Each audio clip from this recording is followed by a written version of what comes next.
Kita akan masuk dalam ibadah dan melakukan pengakuan di dalam ibadah kita.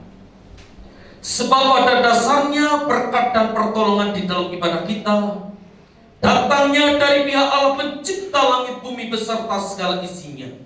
Ia adalah Allah yang setia dan adil dan tidak pernah meninggalkan perbuatan tangannya yang ajaib. Kiranya turut atas seluruh keberadaan hidup kita berkat damai dan sejahtera yang datang dari pihak Allah Bapa dan Tuhan kita Yesus Kristus, sementara kita bersama-sama beribadah di dalam persekutuan dengan Roh-Nya yang kudus. Amin. Shalom, Bapak Ibu terkasih dalam nama Tuhan. Kita percaya bahwa kita sangat dicintai oleh Tuhan, dan kita mau belajar untuk membalas cintanya. Kita belajar untuk mengaguminya selalu di dalam hidup kita. Amin. Sebab Dia sendiri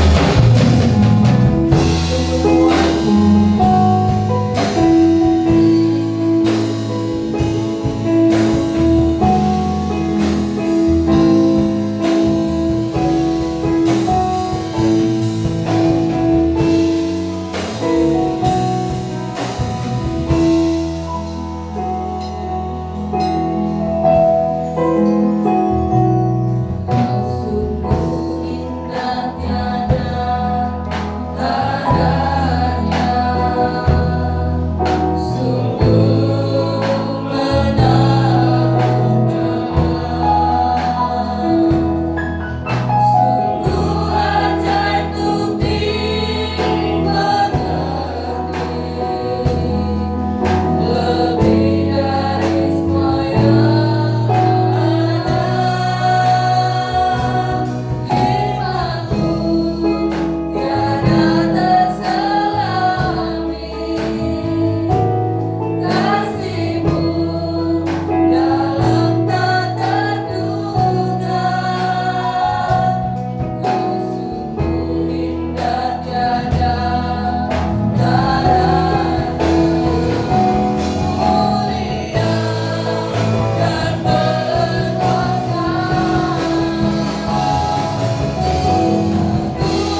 kekuasaan atas alam semesta ini, sebab Engkaulah yang menjadikannya. Oleh sebab itu kami rindu dalam ibadah Sabat yang disertai perjamuan kudus hari ini, persekutuan di dalam kuasa tubuh dan darah Kristus boleh memberikan kekuatan baru dalam hidup kami untuk menghadapi kehidupan di dalam kemenangan. Oleh sebab itu kami percaya ibadah hari ini menjadi ibadah yang diberkati oleh Tuhan. Kami dah bersama-sama masuk dalam gerbang pujian, dalam sukacita surgawi, di dalam kuasa nama Tuhan Yesus Kristus yang siap diberkati berkata dan percaya. Amin. Shalom. Selamat pagi, luar biasa. Berikan salam kanan kiri. Tuhan Yesus sungguh sangat baik. Tuhan Yesus sangat baik. Karena anugerahnya pagi hari ini kita berkesempatan untuk memuliakan nama Tuhan. Dan kita percaya bahwa saat ini adalah saat pemulihan. Amin. Amin. Inilah zaman Elia. Biarlah firman Tuhan yang menyatakan.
Yesus itu adalah segalanya buat kita. Kekasih jiwa kita, Dia yang akan memberkati kita secara luar biasa. Kita akan berjoget bersama. Yesus kekasih jiwaku. Kami percaya padamu.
Yang akan memulihkan keberadaan hidup kita, dan biarlah jiwa kita selalu disegarkan oleh Roh dan Firman-Nya, dan biarlah pagi hari ini kita berdoa kepada Tuhan, biarlah Dia memulihkan kehidupan kita.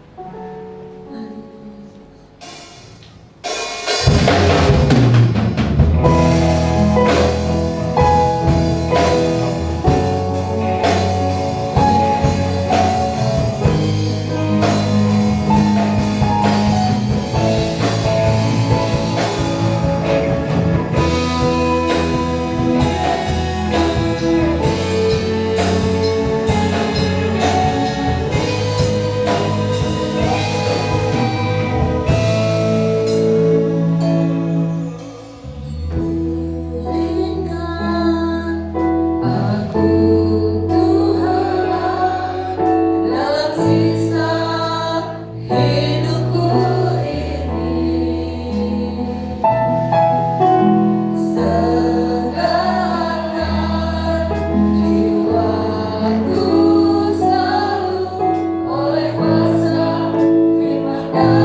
sebagai umat ketebusan-Mu yang boleh mengecap kasih dan kemurahan-Mu. Kiranya dari mulut kami terus keluar pujian, pengagungan kepada Engkau, Tuhan Allah yang begitu baik. Tuhan yang sekali-kali tidak pernah meninggalkan kami umat-Mu. Oleh sebab itu Tuhan, kiranya Engkau berkenan akan tiap pujian yang telah kami naikkan kepadamu. Sekarang tiba gilirannya bagi kami untuk berdiam diri mendengar suara-Mu ya Tuhan, melalui kebenaran firman-Mu. Oleh sebab itu berbicaralah kepada kami pagi ini. Kami siap untuk menyambut berkat firman Tuhan. Di dalam nama Tuhan kami Yesus Kristus, kami sudah berdoa dan mengucap syukur. Haleluya. Amin. Silakan Bapak Ibu kembali. Puji Tuhan. Shalom. Bersyukur kepada Tuhan bahwa Tuhan tetap menjaga, melindungi, memberkati kita sampai hari ini. Kita berada di minggu ketiga di bulan Oktober. Itu artinya tahun 2020 sebentar, tinggal beberapa bulan lagi akan kita lewati. Baik, tema yang hendak kita renungkan pagi ini, hidupku dipulihkan. Kiranya ini menjadi kerinduan dan doa setiap kita. Hidupku dipulihkan. Baik, kita akan dasarkan firman Tuhan dari kitab Ulangan. Kitab Ulangan pasal 30, satu perikop ayat 1 sampai 10 dengan judul Lembaga Alkitab Indonesia berikan tema Pulih setelah Tobat. Saya akan baca ayat pertama sampai yang ketiga, kemudian ayat yang ke-9 dari satu perikop ini sesuai dengan tema yang hendak kita renungkan pagi ini. Nanti secara utuh Bapak bisa membaca satu perikop ini. Baik, saya bacakan Ulangan pasal 30 ayat pertama sampai yang ketiga. Kemudian dilanjutkan ayat yang ke-9. Firman Tuhan berbunyi demikian. Maka apabila segala hal ini berlaku atasmu, yakni berkat dan kutuk yang telah kuperhadapkan kepadamu itu, dan engkau menjadi sadar dalam hatimu di tengah-tengah segala bangsa, kemana Tuhan Allahmu menghalau engkau. Dan apabila engkau berbalik kepada Tuhan Allahmu dan mendengarkan suaranya sesuai dengan segala yang kuperintahkan kepadamu pada hari ini, baik engkau maupun anak-anakmu dengan segenap hatimu dan dengan segenap jiwamu, maka Tuhan Allahmu akan memulihkan keadaanmu dan akan menyayangi engkau. Ia akan mengumpulkan engkau kembali dari segala bangsa kemana Tuhan Allahmu telah menyerahkan engkau. Ayat yang ke-9, Tuhan Allahmu akan melimpahi engkau dengan kebaikan dalam segala pekerjaanmu, dalam buah kandunganmu, dalam hasil ternakmu, dan dalam hasil bumimu. Sebab Tuhan Allahmu akan bergirang kembali karena engkau dalam keberuntunganmu, seperti ia bergirang karena nenek moyangmu dahulu. Sampai di sini pembacaan firman Tuhan pagi ini. Jemaat yang dikasihi Tuhan, kitab Ulangan ini sebenarnya berbicara tentang nubuatan yang disampaikan Nabi Musa tentang apa yang akan terjadi dengan umat Israel pada masa yang akan datang. Bagaimana mereka akan dihalau, mereka akan diserahkan Tuhan ke berbagai penjuru dunia. Mereka sampai dibuang Tuhan. Karena umat Tuhan bangsa Israel harusnya umat yang taat menurut Tuhan, ternyata di kemudian hari Ini Nabi Musa mengingatkan bahwa mereka nanti akan diserahkan Tuhan. Mereka akan dibuang. Karena apa? Karena mereka melupakan Tuhan, mereka meninggalkan Tuhan, mereka terus memberontak kepada Tuhan, mereka tidak taat kepada Tuhan. Maka Nabi Musa memberikan pengharapan tentang hari pemulihan.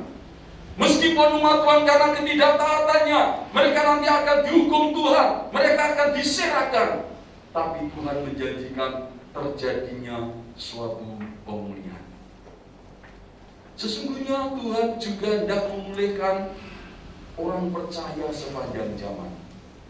Kita juga gerejanya di akhir zaman ini, menjelang kedatangan Tuhan yang kedua kali, Tuhan juga hendak memulihkan umatnya. Tuhan hendak memulihkan gerejanya. Mari kita akan mencoba untuk memahami bagaimana caranya pemulihan itu terjadi. Sebelum itu saya hendak menyampaikan dua hal tentang arti pemulihan yang harus kita pahami. Yang pertama, jemaat yang dikasihi Tuhan, apa yang dimaksudkan dengan pemulihan? Pemulihan atau pulih itu yang pertama adalah dikembalikan menjadi seperti keadaan semula. Itu artinya dipulihkan. Jadi dulu kondisinya baik, lalu terjadi tidak baik, dipulihkan itu menjadi baik kembali. Ya, jadi pengertian pulih yang pertama adalah dikembalikan menjadi seperti keadaan semula. Jika ada umat Tuhan yang dulu setia mengiring Tuhan, lalu karena kondisi, situasi, tantangan, pergumulan, lalu dia tidak setia, dia mulai mundur. Lalu Tuhan pulihkan kembali, sehingga umat Tuhan itu kembali setia kepada Tuhan. Itulah pemulihan. Kalau dia jemaat Tuhan yang dulu giat melayani Tuhan, karena benturan ini dan itu, karena masalah ini dan itu, lalu ngambek, lalu tidak melayani lagi, lalu Tuhan pulihkan, sehingga dia kembali melayani Tuhan. Itulah pemulihan yang pertama, dikembalikan seperti keadaan semula. Tapi pengertian yang kedua, dan ini yang lebih indah, pemulihan pengertian yang kedua adalah dikembalikan menjadi lebih baik dari keadaan yang semula. Inilah yang direncanakan Tuhan juga terjadi dalam hidup umatnya. Tuhan akan memulihkan dalam kondisi menjadi lebih baik dari keadaan semula. Apakah ada contoh di dalam Alkitab? Ada. Saya bacakan saja. Ayub pasal 42, supaya kita boleh memahami apa yang saya katakan. Kan saya bacakan untuk kita Ayub pasal 42. Saya bacakan beberapa ayat saja. Ayat 10 disambung ayat 12 sampai ayat yang ke-15. Firman Tuhan berbunyi demikian. Ayub 42 ayat 10. Lalu Tuhan memulihkan keadaan Ayub setelah ia meminta doa untuk sahabat-sahabatnya.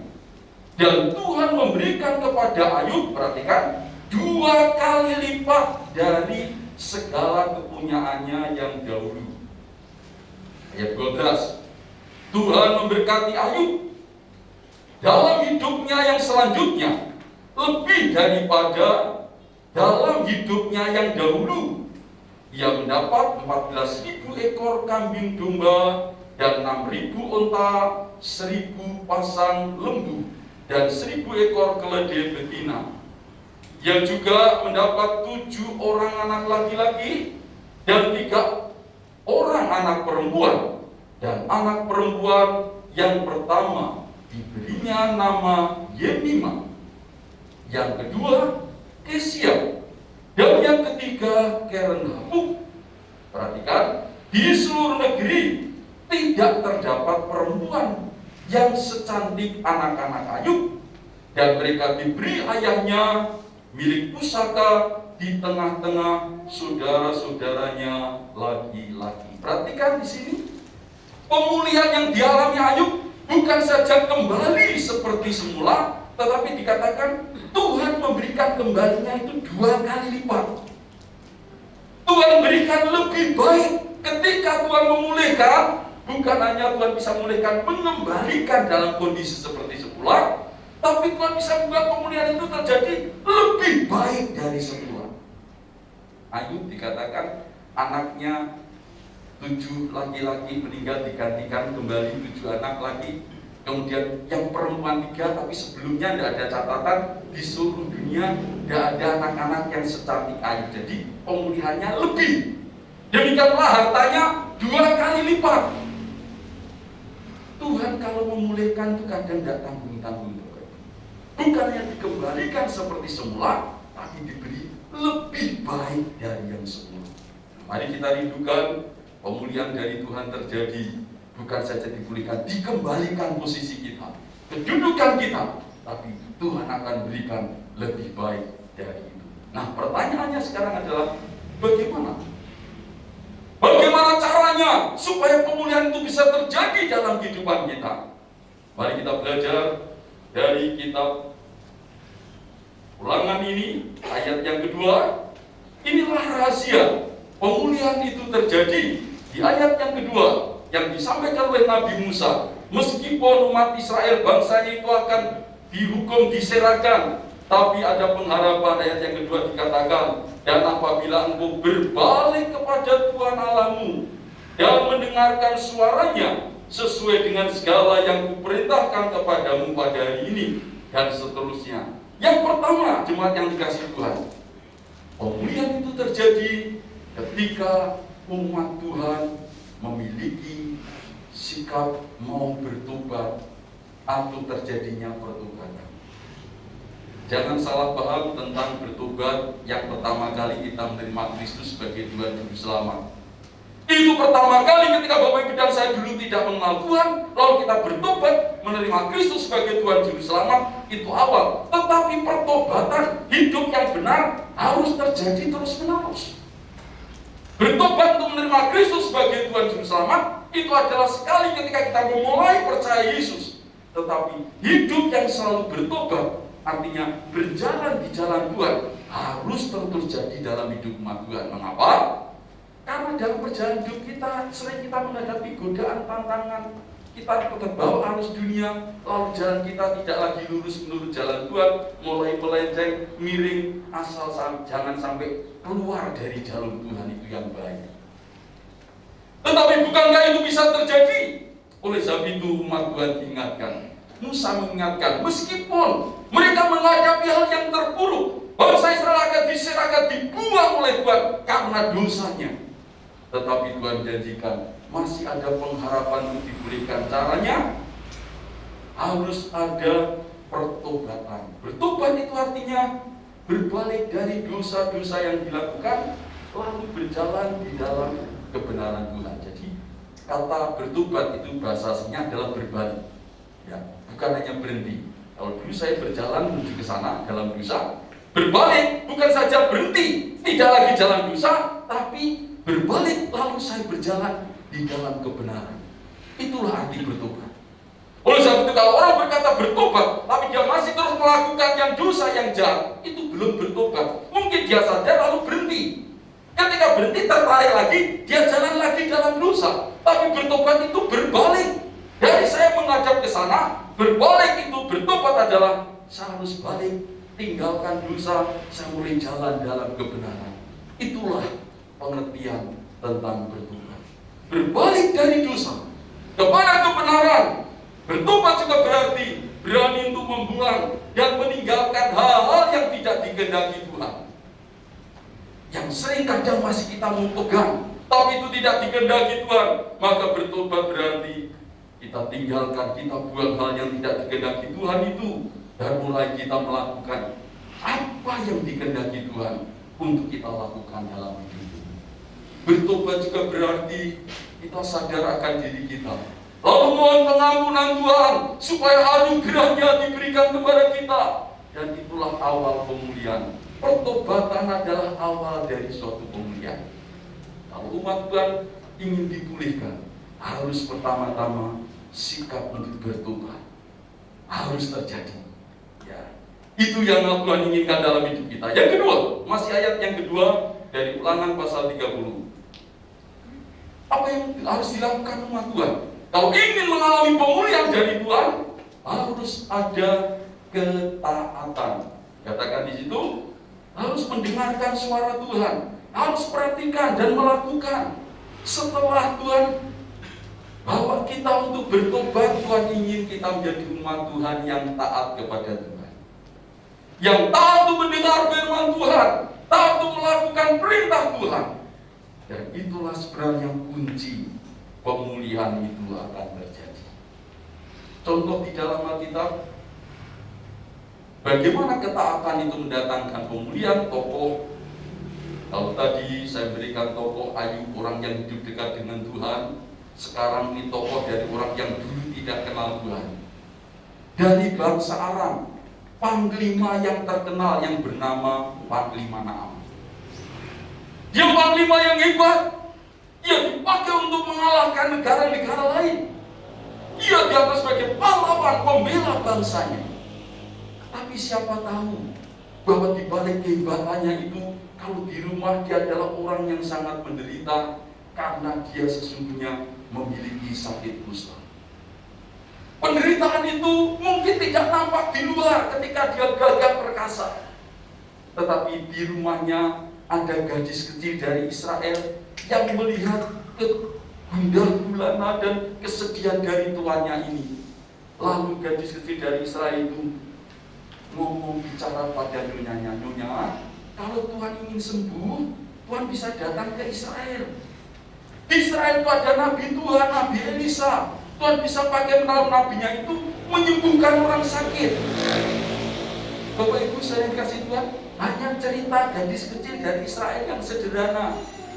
Tapi ketika itu disampaikan istri Naaman kepada Naaman yang sudah putus asa, saya percaya ini panglima besar, kayak mungkin sudah berubah, tabib siapapun, dokter atau paranormal pun siapa yang bisa menyembuhkan. Yang penting, apalagi orang nggak kenal Tuhan biasanya, wes apa saja caranya, yang penting saya sembuh. Apakah itu cara benar atau tidak, halal atau tidak, dari Tuhan atau dari iblis, yang penting saya sembuh. Itu orang yang nggak kenal Tuhan. Kalau anak Tuhan tentu harus hati-hati, jangan sembarangan.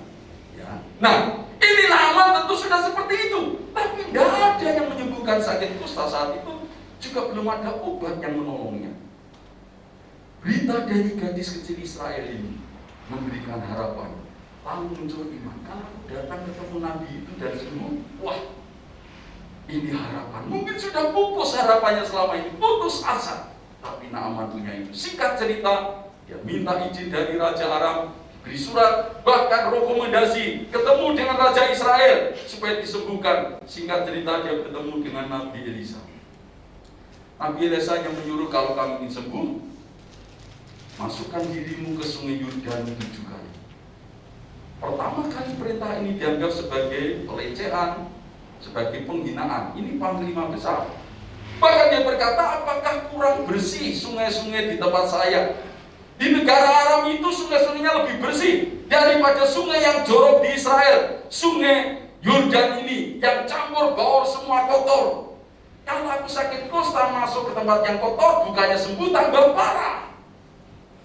Tapi untung Naaman punya pengawal-pengawal hamba-hambanya ini mengingatkan, Tuhan, kalau Tuhan disuruh melakukan yang sulit, dimintai sesuatu yang berat, bukankah Tuhan melakukan hanya demi kesembuhan? Sekarang kan disuruh gampang Tuhan, hanya mandi saja, masukkan 7 kali. Kalau itu menjadi sarana, syarat untuk sembuh, mengapa Tuhan tidak mau? Akhirnya Naaman taat. Begitu dia melakukan 1 kali, keluar dari air 3 kali, 7 kali taat sesuai dengan apa yang diperintahkan. Dikatakan Alkitab, Naaman dipulihkan. Dipulihkan bukan saja kembali seperti semula. Ini sakit kusta itu seperti borok, seperti ada karuan lubang-lubang di tubuhnya. Bukan saja pulih sembuh, tapi Alkitab mencatat di situ apa? Diberikan bonus, bukannya sembuh, tapi sembuh dengan kulit yang baru, seperti kulit bayi anak kecil. Biasanya Bapak Ibu kalau kita ketemu anak kecil, kita pegang ya mukanya atau tangannya, kakinya halus sekali.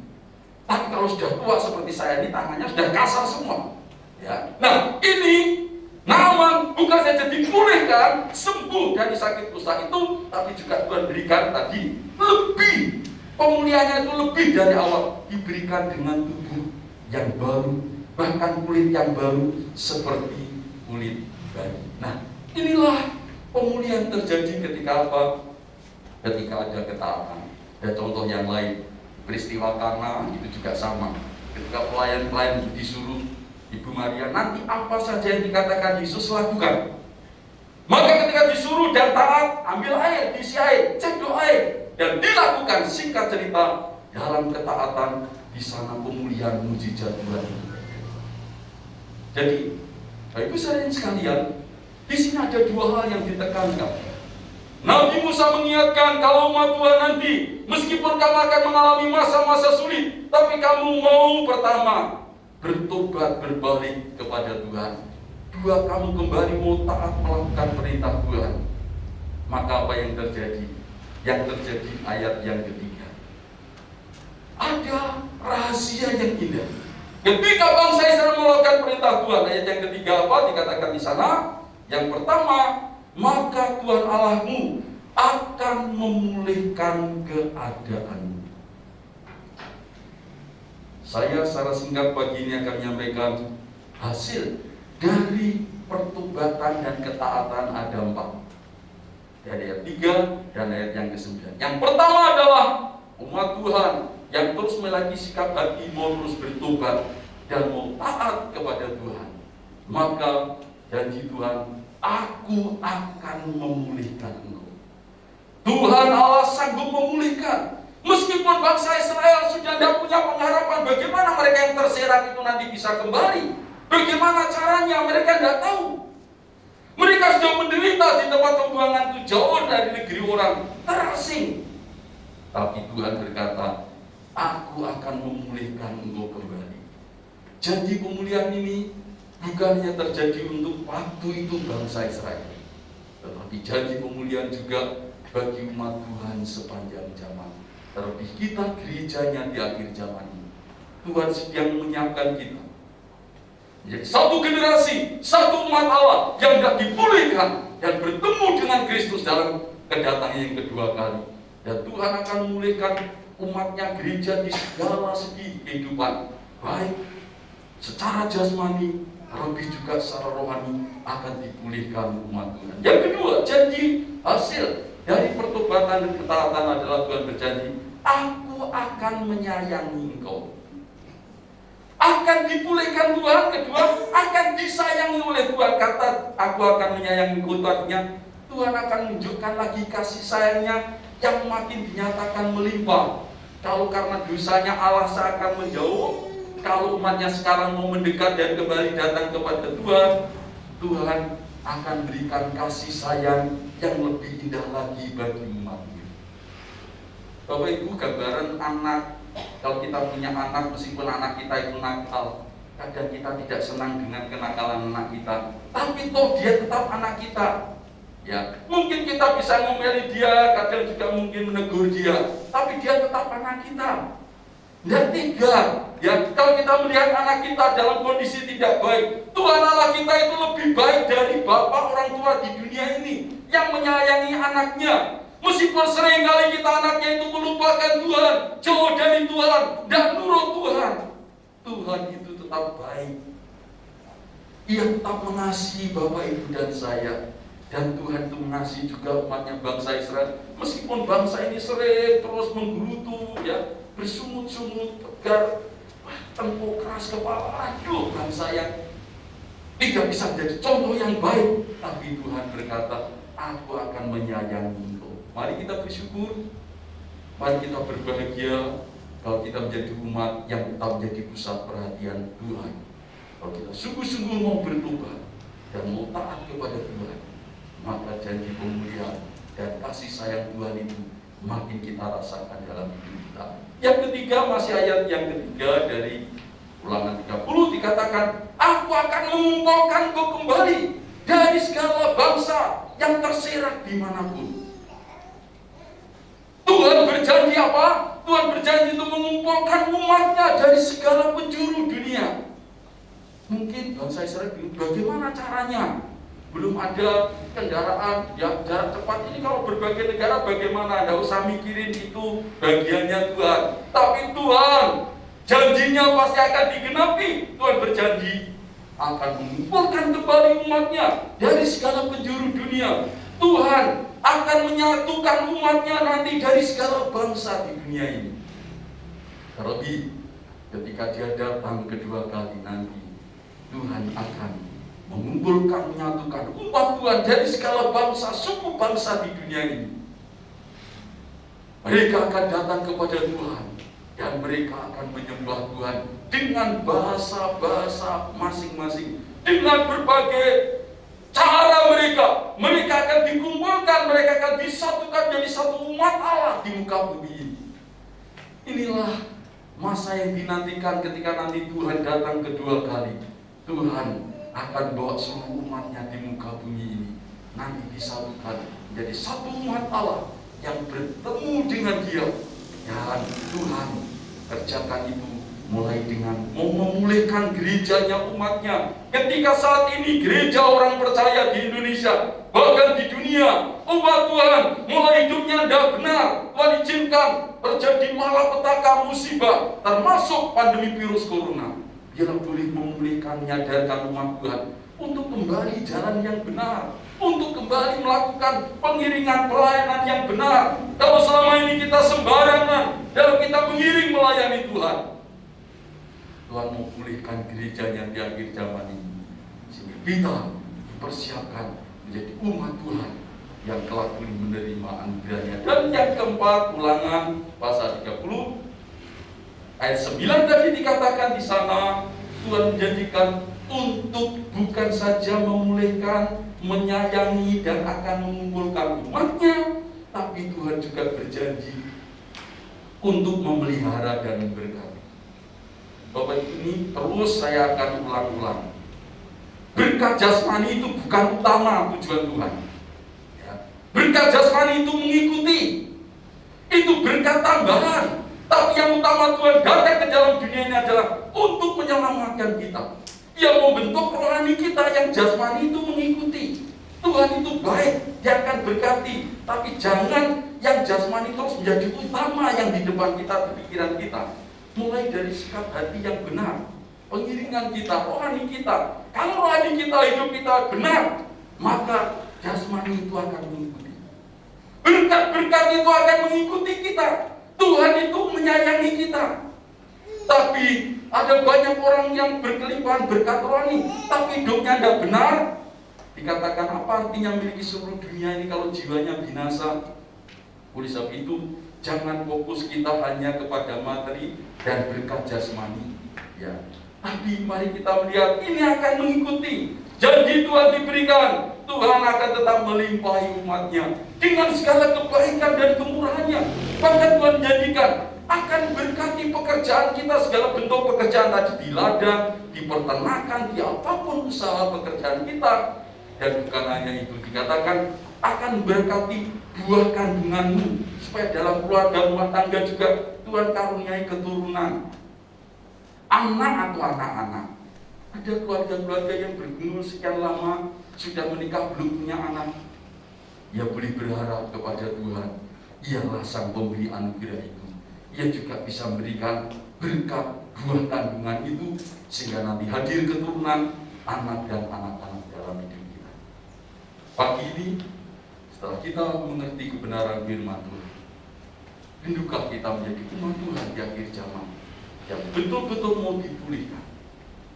Kalau ya, maka dua sikap ini harus terus ada dalam hidup kita. Jadilah kita umat Tuhan yang selalu mau terus bertobat, ingin terus dibaharui menjadi lebih baik, lebih indah. Jika salah, segera minta ampun kepada Tuhan, minta pemulihan dari Tuhan. Jika kita melakukan yang tidak benar, mari segera bereskan di hadapan Tuhan. Pertobatan harus terjadi terus, menjadikan hidup kita dibentuk makin indah. Dan setelah itu, mari kita belajar menjadi umat Allah yang taat untuk melakukan firman Tuhan. Maka 4 janji tadi, janji pemulihan, janji kita akan makin disayangi Tuhan, kita nanti akan menerima anugerah Tuhan, kita akan dikumpulkan dari semua orang percaya di seluruh muka bumi ini di hadapan Allah. Tapi juga di dunia ini Tuhan juga mampu memberikan berkat-berkatnya bagi kita. Kiranya Tuhan Yesus menolong kita menjadi umat Tuhan yang tegar menghadapi setiap peristiwa yang terjadi, dengan tetap pengharapan, Tuhan, pulihkan hidupku, jadikan aku umat Tuhan yang siap untuk kelak bertemu dalam Tuhan dalam kemuliaan itu. Amin. Tuhan memberkati kita. Mari kita tundukkan kepala di hadapan Tuhan.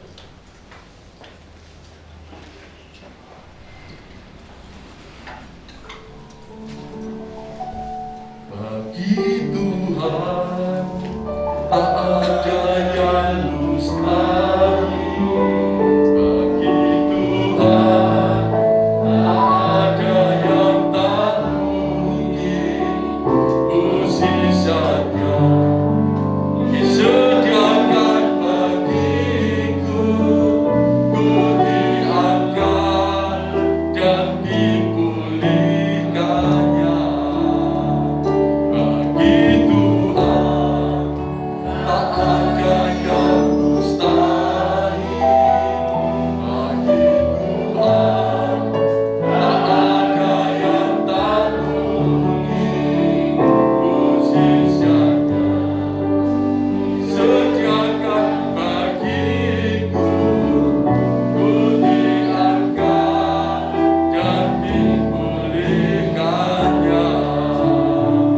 Ku diangkat dan dipulihkannya.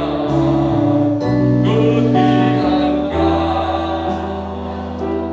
dan dipulihkannya.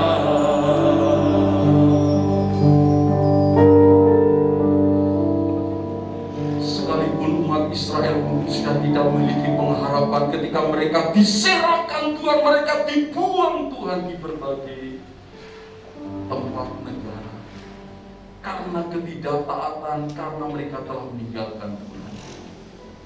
Tapi bagi Tuhan tidak ada yang mustahil. Tuhan mampu memulihkan umatnya, bangsa Israel, sehingga bangsa yang telah terserang itu akhirnya kembali digenapi. Mereka kembali lagi ke Yerusalem, bangun negeri itu. Tetapi bukan hanya di dunia ini, umat Tuhan pada akhir zaman ini, dari segala penjuru dunia nanti, Tuhan akan mengumpulkan kami, bahkan menyatukan kami umat-Mu. Meskipun kami memiliki bahasa yang berbeda-beda, suku bangsa yang berbeda, adat istiadat yang berbeda, tapi di mata Allah kami adalah satu keluarga Allah, satu umat Allah, satu orang percaya gereja Tuhan yang sedang Kau persiapkan. Oleh sebab itu Tuhan, kami percaya bagi Tuhan tidak ada yang mustahil. Demikian pula ketika saat ini Kau melihat kami jemaat-Mu Tuhan, dengan kondisi kami masing-masing. Mungkin ada kami yang berkata, aduh kondisiku sekarang sedang terpuruk, ekonomiku, jasmaniku, rohaniku sedang mundur. Bagi Tuhan tidak ada perkara yang mustahil, tidak ada perkara yang sukar. Tuhan mampu untuk memulihkan. Tuhan bukan saja bisa membuat kita kembali seperti semula, tapi pemulihan Tuhan juga kita bisa dipulihkan menjadi lebih baik dari kondisi yang sebelumnya. Terima kasih Tuhan. Itulah janji-Mu bagi kami umat-Mu. Oleh sebab itu terus bentuk kami Tuhan, jadi umat Tuhan yang mau terus memiliki hidup untuk bertobat dan dibaharui. Dan jadikan kami umat-Mu yang terus taat kepada Tuhan, sehingga janji berkat-berkat Tuhan itu boleh kami terima, boleh kami alami dalam hidup kami, sehingga kelak kami boleh menyaksikan tentang kebesaran dan kebaikan Tuhan yang boleh terjadi dalam hidup kami umat-Mu yang telah dipulihkan dengan kasih Tuhan. Terima kasih Tuhan. Hamba-Mu telah berhenti berbicara, namun kiranya Roh-Mu yang kudus lebih jauh berbicara kepada kami, pribadi demi pribadi. Biarlah Tuhan kebenaran firman-Mu boleh bertumbuh, berbuah-buah untuk hormat kemuliaan bagi nama Tuhan. Di dalam nama Tuhan Yesus Kristus, kami sudah berdoa dan mengucap syukur. Amin. Tatap muka. Semuanya bangkit berdiri. Kita mengucap syukur kepada Tuhan. Ku naikkan syukur padamu, Yesus, ku sembah sujud kepadamu Tuhan, di hadapan tahta kemuliaan-Mu, ku tinggikan, ku agungkan selamanya. Segala puji syukur bagimu, ku tinggikan nama-Mu selalu. Kemuliaan hanya bagi-Mu. Terpujilah nama-Mu segala puji syukur bagi-Mu. Ku tinggikan nama-Mu selalu. Kemuliaan hanya bagi-Mu. Terpujilah nama-Mu, terpujilah nama-Mu, terpujilah nama-Mu.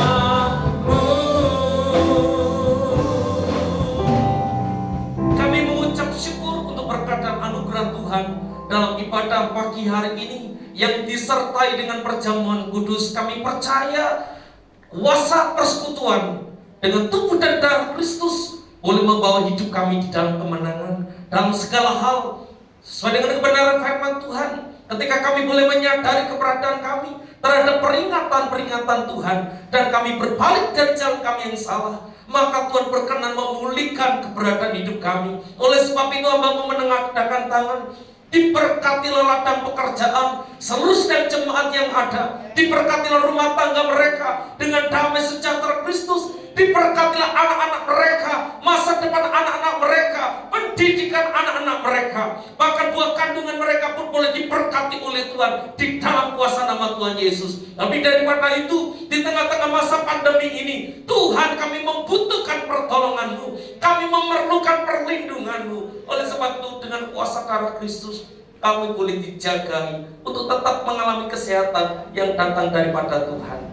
Kami berdoa ya Tuhan, untuk program gereja, renovasi gedung gereja, pengadaan lahan parkir, pengadaan mobil fasilitas pelayanan, demikian juga untuk peningkatan status hak milik atas tanah ini, atas tanah gereja ini pun boleh diberkati oleh Tuhan. Bahkan kami percayakan untuk seluruh jemaat yang hari-hari ini ada dalam pergumulan hidup, Tuhan mendengar pergumulan hidup mereka. Kami mengucap syukur untuk anak Giral. Tuhan telah memberkati kesembuhan. Terus jagai anak ini, Engkau lindungi anak ini, dan Engkau meteraikan kasih anugerah dalam hidupnya, sehingga anak ini tetap dapat dalam keadaan sehat, dalam anugerah dan berkat Tuhan. Bapak, hamba-Mu sisipkan doa untuk adik ipar yang saat ini Tuhan izinkan berbaring di rumah sakit karena mengalami stroke. Tuhan jamah pangkal otaknya.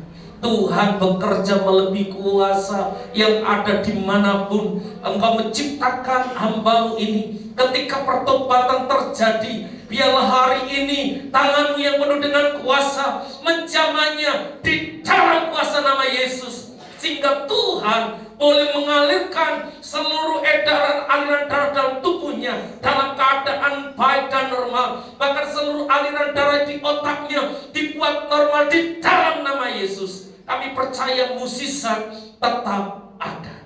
Terima kasih Tuhan. Kami mengucap syukur untuk berkat dan anugerah Tuhan di dalam ibadah pagi hari ini. Haleluya. Jemaat yang dikasihi Tuhan, sebelum kita pulang, mari sekarang arahkan hati dan pikiranmu kepada Tuhan. Angkatlah tanganmu dan terimalah berkat Tuhan. Kiranya damai sejahtera Allah yang melampaui segala akal dan kasih karunia Tuhan kita Yesus Kristus serta persekutuan dengan Roh-Nya yang kudus menyertai, memberkati kita semua mulai pagi ini sampai Maranatha, Tuhan datang kedua kali dan menjemput kita semua. Yang percaya katakan amin. Shalom.